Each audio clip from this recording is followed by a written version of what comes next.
first thing we're going to be talking about today is how I can't believe that the Sun would do this. Can you believe that the Sun would do this? Spread lies and malice about a innocent and completely anonymous BBC presenter doing bad things that then turn out to have some potential truth to them. Obviously, what we're talking about is Hugh Edwards, which is still full of allegations, and we can't say anything for certain right now. But it seems that the BBC and a lot of the other media apparatus in the UK has decided they are going to close ranks, even those outside of the BBC, which is one of the interesting things that I've noticed about this. So for anybody who forgets about, was it 10 years ago, 10, 11 years ago now, was that when all the Savile stuff came out? Just after he died, so yeah, so probably, yeah. Yeah, about that long ago, in 2011, 2012. So BBC has somewhat of a reputation at this point. Sadly, because our license fee goes to it, our tax money goes to it, and the government are making sure that it never goes anywhere the BBC is seen in the UK as the gold standard prestige of news journalism because of the history that it has and because of the fact that it's attached to the UK government as well. So, which is why it's always very interesting when something like this happens, because it's publicly funded, because it has the prestige behind it. And a lot of people who are coming out and saying that the Sun shouldn't have broken this news in the first place. And I will say, there is some, the Sun is known as a rag in the UK. I'm not going to be defending the Sun here. There was some sketchy stuff about how they were going about breaking this news, and there were some questions that were asked about it. But still, people trying to completely obfuscate and say this doesn't matter at all. No, it matters when public money is going into an organization that is expected to give people honest and trustworthy news. You want to care about the sort of people who are giving you this news. You want to be able to trust them if you're going to be trusting what they say. So I think that's what's interesting about this. Yeah, I mean, most organizations will protect their stars. They will protect the geese that lay the golden eggs. Look at Gary Lineker, all the trouble he's got into over Twitter. Constantly. Look at football clubs where the number 9 striker can do and say anything and will get away with it because he's the star of the team. This is human nature to protect the most valuable people of the tribe. Now, in a society where we talk about equity and equality all the time, it just doesn't ring true. But part of the problem is we don't have any more societal shame anymore now. Anything goes. If I want to do it froggy style in the bucket, then I'm allowed to. And it's like, well, no, we used to have a time where we judge people on their actions. We don't judge people. Well, it's hard to judge people now. And well, there's plenty of judgment going around, I would argue, but it's been flipped on its head. If you are against or maybe want to uphold standards that come from anywhere before about 2010, really, then you're considered to be somebody who is being judgmental, and therefore it is more than fine to be judgmental against you. It's this very strange malformed idea of the judge not lest ye be judged yourself idea that I've seen lots of progressives throughout over the years. It's this idea of I will use Christian morality on you when it suits me, despite the fact that I myself do not adhere to Christian morality, and in fact will go out of my way to spit at Christian morality a lot of the time. But I think you're right when you mentioned Gary Lineker, because it does just draw up that BBC is in a constant state of controversy over the past 10 or so years after the Savile situation. And it doesn't help that a lot of the people who man the BBC, like Gary Lineker, go out of their way to just insult and show contempt towards people who are paying his bills. Yeah, but then just as many people applaud Gary Lineker for what he says. So there's a tight line to walk. I think what annoys most of us is the hypocrisy.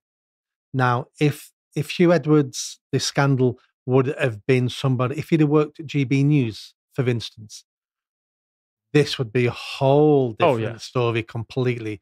So it's not that they're protecting the morality of this. It's they're protecting someone who they perceive is on their side, who says all the right things. Yeah, they're protecting their friends because they know that they're not their enemies, and that's where this really comes down to. But before I get into some more of the details and let you all know what's going on here, we've got some more excellent videos on the website now. This is the most recent symposium which has come out, which is Stelios' series, episode 27 on the Epic of Gilgamesh, where he was talking about Carl and Bo in what has in itself become quite an epic episode. You can see from the timestamp there, it might be hard to make out on the screen right now, but that is 3 hours and 21 minutes long, almost 3.5 hours long, appropriately for the Epic of Gilgamesh, one of, if not the oldest surviving stories that we can that we have access to at the moment. And we've also it's in our brand new studio as well. People were excited to see what the new studio looks like. I've seen it You've today. taken a look at the new studio It's today.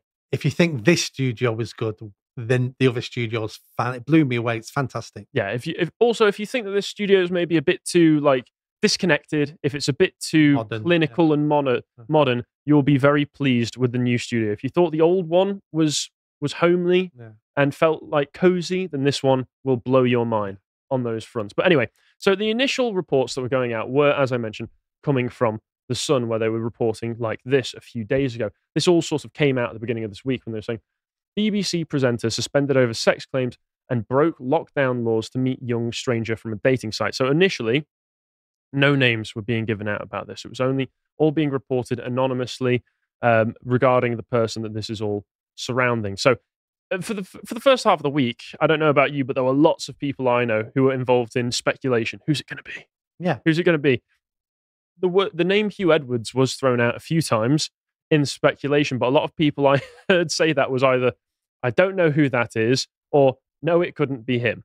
Obviously, as I say though, the allegations thus far are just allegations. Nothing has been confirmed, and in fact, police have looked into the matter and said that there has been nothing illegal go on. So like you say, it's more a matter of, for the people who are complaining about this situation, for the people who are defending this situation, it's a matter of morality for the people who are offended by what Hugh Edwards might have done, which is that we don't want our news being presented to us by people who are immoral.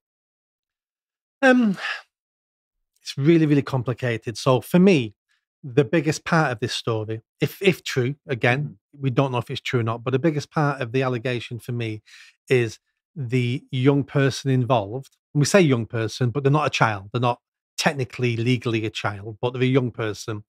Use the money they got for their drug habit. That's the crux of this scandal. It's not that we've got a older man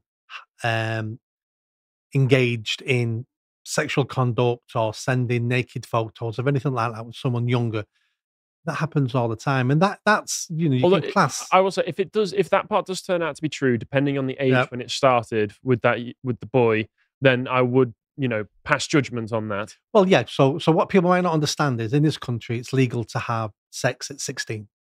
Gay sex, heterosexual sex, sex in a bucket, anything you want from 16. Taking photos of somebody under the age of 18, sexual photos, is illegal. So the laws don't match up there. So if this young person was 17, that's been reported, it may not be true. If he was 17 sending sexually explicit photos, then a crime's been committed there. But if he was 18, then no crimes have been committed.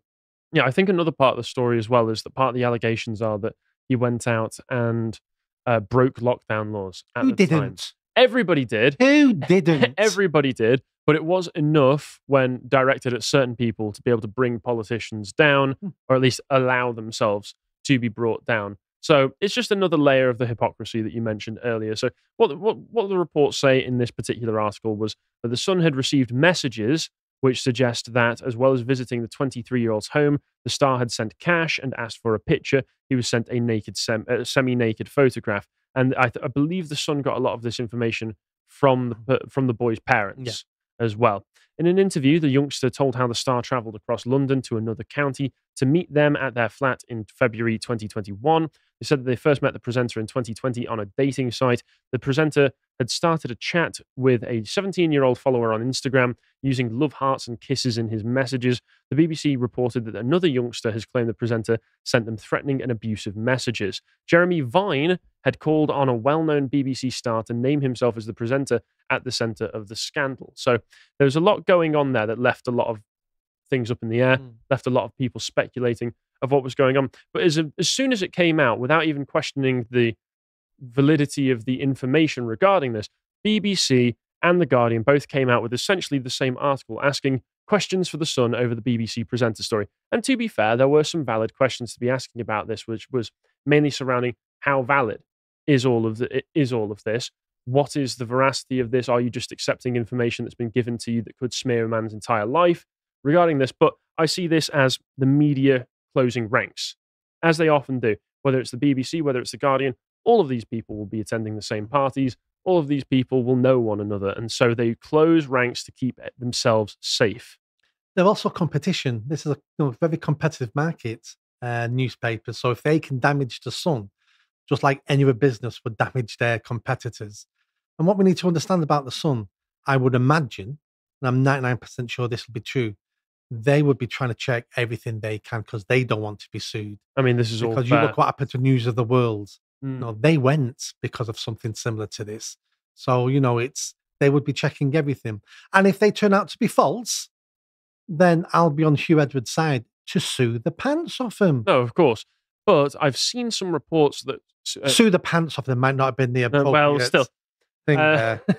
I think Hugh Edwards, from what I've seen from other reporting, has been in touch with, I think, Cliff Richard's lawyer, is what I was seeing. And apparently because of the fact that they maintained anonymity with the people that they were reporting on at the same time, there would be some difficulty with a defamation lawsuit if they were to direct it against the Sun. Oh, yeah. Because they kept the name out. So that would probably be why the Sun kept the name out in the first place, because that's one of the questions the Guardian and the BBC were asking, which is, okay, why, if you've got all of this damning information, why are you keeping it anonymous? But once again, when it comes to things like alleged crimes, then you do have to be careful when you're reporting on them, because eventually it did come out that there was truth to the matter, or at least some truth to the matter, that there was a BBC star at the centre of a scandal who had been removed from the BBC or suspended from the BBC for a temporary time whilst the BBC were making an internal inquiry. And that turned out to be, as we've mentioned, Hugh Edwards. So it was his wife who came out and said this, and she announced that she's Vicky Flint. She said that in light of the recent reporting regarding a BBC presenter, I am making this statement on behalf of my husband, Hugh Edwards, after what have been 5 extremely difficult days for our family. I'm doing this primarily out of concern for his mental well-being and to protect our children. Hugh is suffering from serious mental health issues. As is well documented, he has been treated for severe depression in recent years. The events of the last few days have greatly worsened matters, and he has suffered another serious episode and is now receiving inpatient hospital care where he'll stay for the foreseeable future. So in that statement, once again, no confirmation of anything whatsoever. So it is still alleged. I believe once he is out of hospital, that is when we will get an announcement from Hugh Edwards whether there is any validity to the claims. I wouldn't be shocked if he came out and denied every single one of them. But at the same time, the BBC, as I said, is doing an internal inquiry right now. Although 2 police, if I go to not that one, but this one. So there has been a police inquiry already. And they've said, I think it's 2 police forces have said there's nothing criminal about what's gone on. But the BBC is still resuming its investigation now because they paused the investigation while the police were looking into it. So we'll see what happens. But as it seems right now, it doesn't seem that anybody's broken any laws in this. So like you say, if photographs were sent by people of legal age within the UK. Or, as you stated before in one of the news articles, the photos were semi-naked. Oh, yeah. So, walking that tightrope. So semi-naked, you've got shorts on. That's semi-naked. So there's nothing illegal about that. Yeah, it would still be strange for people to come out if there is truth about all of this. It would be strange for people to come out and defend him because he would have still been doing something, as far as I'm concerned, very immoral. He's married. He's 61 years old. He's got children. He was breaking. I know everybody did it, but he was breaking the lockdown laws, and we were expecting to hold other people to account on such things. So we should be expected to hold him to account on it as well. And as you said, if this was coming out with GB News presenters, then they would be all over it. There would be no excuses made. Or if it was on the other foot and it was young girls that he was speaking to. I mean, I hate to bring up this example. Leonardo DiCaprio gets so much flack for going out with women who are a bit younger than him. But these are women who are well within legal age and well able to make their own decisions regarding who they date. If Leonardo DiCaprio, an older man, does want to go out with them for a set amount of time, and it is always a very set amount of time with him, that's their decision to make. They have the autonomy to be able to make those decisions. But it still has a different set of... it's still judged by different standards. It is, but again, this case is different because money was spent on drugs. The young person involved, I believe, is obviously, and his parents have stated he's a drug addict. So you're keeping somebody in an unfit state with the money you're giving them. He's married, so he's let his wife down, he's let his children down. But the people like us who think this is amoral, the people who don't always think it isn't. We've got girls chopping their breasts off, and lots of people are clapping, going, "You go, girl, you can be a boy." So it's this is part of the culture where when you can break certain aspects of social norms if you're on the right side. You're right. If this was girls, he'd be called a pervert and he would have been attacked more. But because he's now can claim that he's part of the alphabet people, and the only way out of this for him is to say he's trans. Well, no, actually, I don't want to paint all of them with the same brush here. But I will say, when you look into it, it is remarkable how many male members of the alphabet soup go out of their way to defend the kind of relationships where you have a much older man with a younger boy. Obviously, in this circumstance, the police have said there's nothing criminal about it. I have seen many cases. Peter Tatchell, for instance, has gone out of his way in the past to excuse relationships that people that he knows have had when they were an incredibly inappropriate age. There's a very infamous clip of him going around where he's talking about one of my friends started having sex when he was 9 with much older men. Yeah. He says it was perfectly fine. Therefore, we should just take his word for it. As if people aren't able to post hoc rationalize these things in their mind and say, because you don't want to feel like you're out of control in your own life, especially at that sort of age. So, of course, you're going to turn around and say, no, actually, I was in full control, because it helps to keep you grounded, whether you were or not. You can lie to yourself. People do that all the time.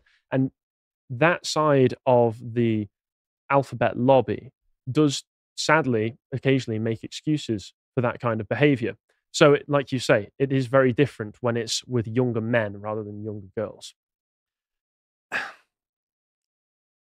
I'm not too sure it is. I'm not too sure. I just think there's a hypocrisy there when it is with younger men, because you then can claim that you're a victim and you always should have been gay, but society forced you into a marriage with a woman and you've had kids and you could never be yourself. But now I'm 61 and I feel liberated. You can definitely play that card. And you can play that card and people are lapping that up.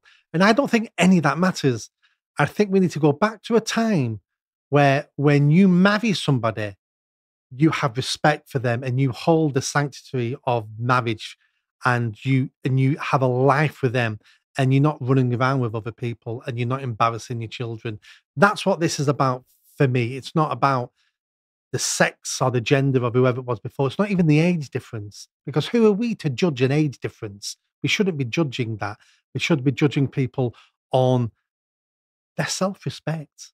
I certainly won't be disagreeing with you on anything that you just said about the sanctity of marriage. Yeah. I'm very much on board with what you're saying there. One of the other things about this that we've not mentioned so far is that, according to some of the news reporting I've seen, there are also other allegations coming out from people outside of this one person whose family have been speaking to the press, which is that apparently other BBC young interns and young staffers at the BBC have been saying that there has been a particular presenter, which might once again be Hugh Edwards. This is all alleged still, that might still, who's been sending harassing messages to them and applying pressure to them to get what he wants from them. So that could be related to this as well. And if I carry on, like I said, the BBC has been investigating this for a little bit, and in fact was investigating this before the Sun, the documents were published by the Sun. So once again, when the BBC comes out and starts to trash the entirety of what the Sun is doing, and they know that they're already investigating a journalist within their own organization, they know who that journalist is. They probably knew who the Sun would have been talking about. Therefore, when they start to come out and question, say, oh, the Sun's being so terrible here, like you say, their competitor, but it seems to me to be closing ranks, because the Sun is outside of the BBC sphere. It's part of the Murdoch news sphere, isn't it? And the BBC, the Guardian, all of them, they hate the Murdoch branch of the media in the UK. And I'm not a particularly huge fan of them either, just to be clear. But sources have claimed that Newsnight host Victoria Derbyshire has been carrying out enquiries for a while into the newsreader's conduct, according to to the website Deadline. Two BBC insiders claimed that Ms. Derbyshire had contacted multiple individuals, while another downplayed the work and denied it had been an investigation, saying no evidence of wrongdoing was found. So, once again, they're restarting this investigation. They're continuing it, so we'll find out what happens in the future. And apparently, the parents of the Hugh Edwards case have been offered tens of thousands for a Talk TV interview, which is currently being edited for broadcast. So we'll see what happens there. Yeah. And like I say, this is all up in the air at the moment. This is speculation. This is allegation, which makes it funny to me that a lot of members of the news media, outside of just the BBC itself, but also going into GB News and a lot of the much more lefty commentators they have, are treating it like this is set in stone.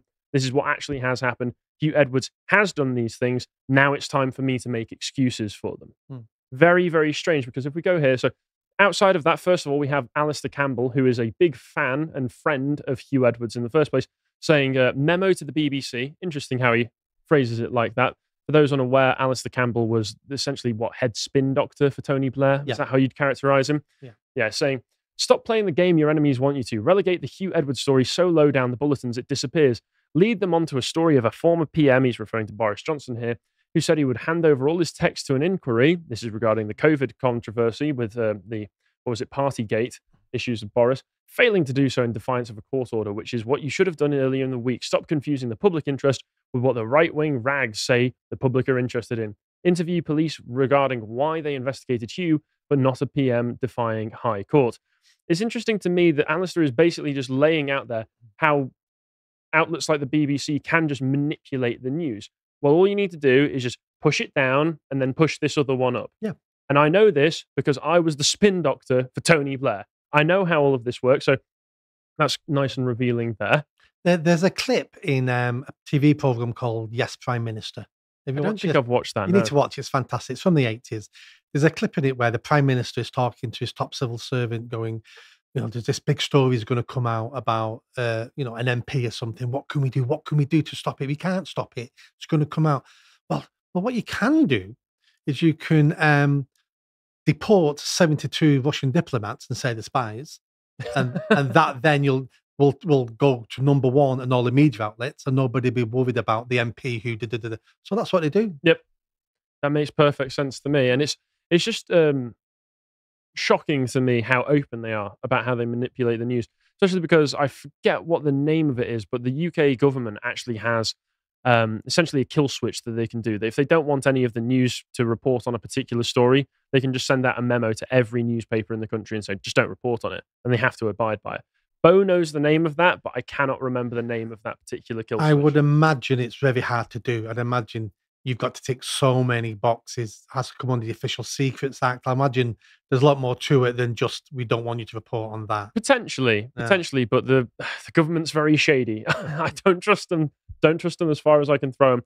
As I mentioned, Alistair Campbell's good friends with Hugh Edwards, so he has great incentive to run back up for him if any of this is true. And they are going heavy on the mental health card, because for a long time, Hugh Edwards has been doing interviews about how depressed he is.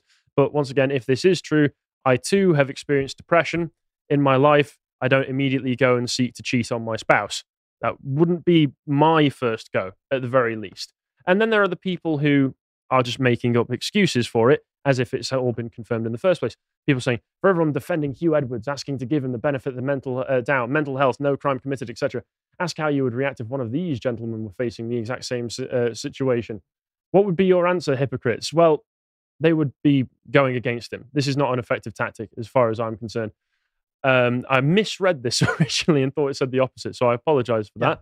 But there are people doing the other thing. You said exactly what I said to you before. If it was a different newsreader from a different channel, GB News, this whole story would be spun differently. Yeah, and then there are people like Albie from GB News saying many religious conservatives seem to be forgetting what the Bible says. Here you go. This is what I said. Yeah. I'm going to hold you to the standard of the Bible, despite the fact I wouldn't hold to it myself. I hate this. I hate it when people do this. Very frustrating. But he's just saying, oh, just forgive. Just forgive and forget. Just forgive and forget. That's I flipped through the Bible. It's a bit of a long book, but that's the only thing that I took away from it. Very frustrating when people do this. Tom Harwood, as you would expect. This was when people were still speculating. I have a feeling that because this person in question is a liberal BBC type and the newspaper that highlighted this is The Sun, we're getting some very different reactions to the story on different quarters, blah, blah. What it's worth, I think the liberal BBC supporting Welsh nationalists has been wronged in this play so far, and I think that regardless of his politics. Okay, great statement. Benjamin Butterworth, a young person, never complained, except for the potential BBC interns and such who did complain about it. And also, once again, it's not whether the person involved complained, it's the immorality. I've stopped at least 15 girls being raped. None of them complained. We just uncovered it. Yeah. You don't need the person to complain in the first place for the action. A lot of the time, they don't know they're a victim. They don't know they're being abused and being victimized. You can convince a young person on many levels, on many things. Just because they don't complain doesn't mean they're not a victim and they're being abused. Yeah, and there's other stuff regarding this, but I think that's all we need to cover. But just remember that the institutions who are tasked in the UK with giving you trustworthy news are often staffed by untrustworthy people. And I say that regardless of whether the allegations regarding Hugh Edwards are true or not. That's just a carte blanche. That's how I take it. Don't trust the BBC. Shock, hover. I know. It's very shocking to come from me, but there you go.